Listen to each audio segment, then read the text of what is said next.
इस सृष्टि नाटक के रचयिता और निर्देशक परमपिता परमात्मा शिव इस सृष्टि पर मानव उत्थान के लिए, अज्ञान अंधेरे को दूर करने के लिए एक तन का आधार लेते हैं और उस तन को नाम देते हैं ब्रह्मा। प्रजापिता ब्रह्मा मुख के द्वारा ज्ञान देते हैं, इसलिए मुख वंशावली उत्पत्ति कही जाती है, जिनको हम ब्रह्मा कुमार और ब्रह्मा कुमारियां कहते हैं।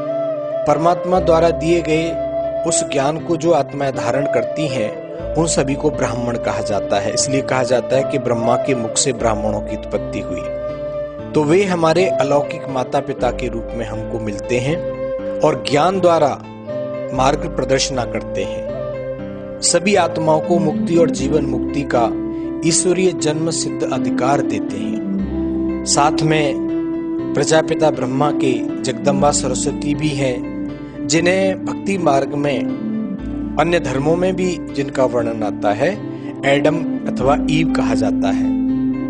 इस सृष्टि नाटक के नायक और नायिका हैं दोनों, प्रजापिता ब्रह्मा और जगदम्बा सरस्वती, क्योंकि इन्हीं द्वारा स्वयं परमपिता परमात्मा शिव इस सृष्टि पर स्वर्ग की स्थापना का कार्य ज्ञान और योग के द्वारा करते हैं। पहले ज्ञान देते हैं, फिर आत्माओं को अपने साथ बुद्धि योग के द्वारा जोड़ करके उनमें शक्तियां भरते हैं और पतित आसुरी सृष्टि का परिवर्तन करते हैं। कलयुग के अंत और सतयुग के आदि का एक छोटा समय होता है, जिसे हम पुरुषोत्तम संगम युग कहते हैं। लगभग ये 100 वर्ष का समय होता है।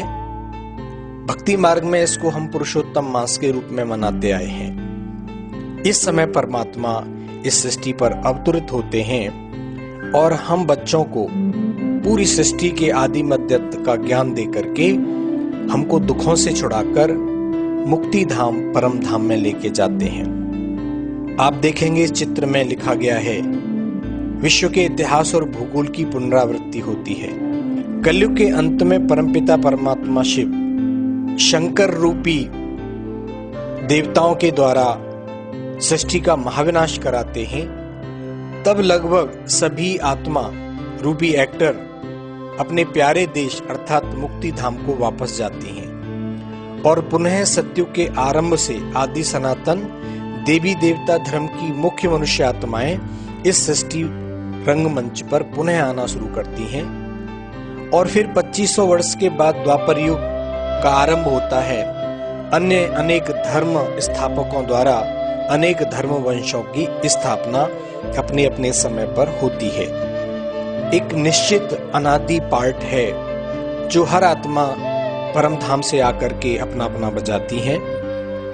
पहले देवता धर्म की आत्माएं 2500 वर्ष तक सृष्टि पर रहती हैं, जिसको स्वर्ग काल कहा जाता है, और उसके बाद अन्य धर्मों की आत्माएं आती हैं। सृष्टि नाटक हर 5000 वर्ष के बाद हूबहू पुनरावृत्ति होती है। अब कई मनुष्यों को समझने में थोड़ा मुश्किल होती है, ये स्वीकार करने में कि ये सृष्टि 5000 वर्ष की क्यों है। जिस प्रकार से दिन का चक्र है 24 घंटे का है, छोटा है, हम उसको स्वीकार कर लेते हैं। साल का चक्र भी हम स्वीकार कर लेते हैं। तो फिर हम ये 5000 वर्ष का जो चक्र है वो स्वीकार क्यों नहीं करते? क्योंकि युगों की अवधि 1250 वर्ष है। बेशक एक अधिक समय है, इसमें कई जन्म परिवर्तन हो जाते हैं। हम अगले जन्म में चले जाते हैं तो पिछले जन्म को भूल जाते हैं। इस कारण थोड़ा कठिन होता है हमें समझना, लेकिन आप चिंतन करेंगे तो आपको समझ आएगा कि ये सृष्टि नाटक 5000 वर्ष में पुनः रिपीट होता है। जैसे आज अनेक कितने दिन कितनी वर्ष बीत गए हम बता नहीं सकते, काउंट नहीं कर सकते। उसी प्रकार से अनेक चक्र भी बीत चुके हैं जिनको हम काउंट नहीं कर सकते। इस सृष्टि के 3 मुख्य पात्र हैं, आत्मा, परमात्मा और प्रकृति के 5 तत्व। ये अनादि हैं और अविनाशी हैं, इनका कभी विनाश नहीं होता। आत्मा आती है सृष्टि पर, शरीर प्रकृति का 5 तत्वों का शरीर लेती है और वो निरंतर जन्म लेती रहती है, एक जन्म के बाद दूसरा जन्म। इस प्रकार से ये सृष्टि चलती रहती है ये जीवन की यात्रा चलती है, तो हमें चिंतन कर इस सृष्टि चक्र को समझना है। इस सृष्टि चक्र के समझने से हमारे जीवन के अनेक समस्याओं का समाधान होता है। आज अगर हम वर्तमान समय में दुख अनुभव करते हैं, तो जब हमें ये ज्ञान होता है कि हम देव रूप में भी रह चुके हैं, तो हमें अति प्रसन्नता होती है। हमें परमात्मा भी मिलते हैं।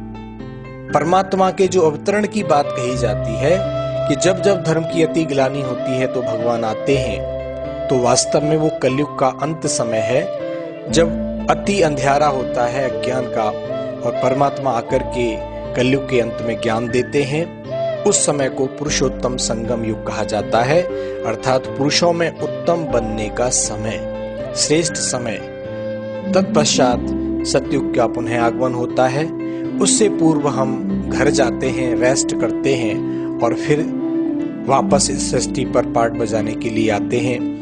जैसे कहा जाता है, सुबह व्यक्ति काम के लिए निकलता है, पूरे दिन कार्य करके रात्रि शाम को थक जाता है, रात्रि में विश्राम करता है और पुनः अपने काम पर वो दूसरे दिन जाता है। उसी प्रकार ये सृष्टि का चक्र है। ओम शांति।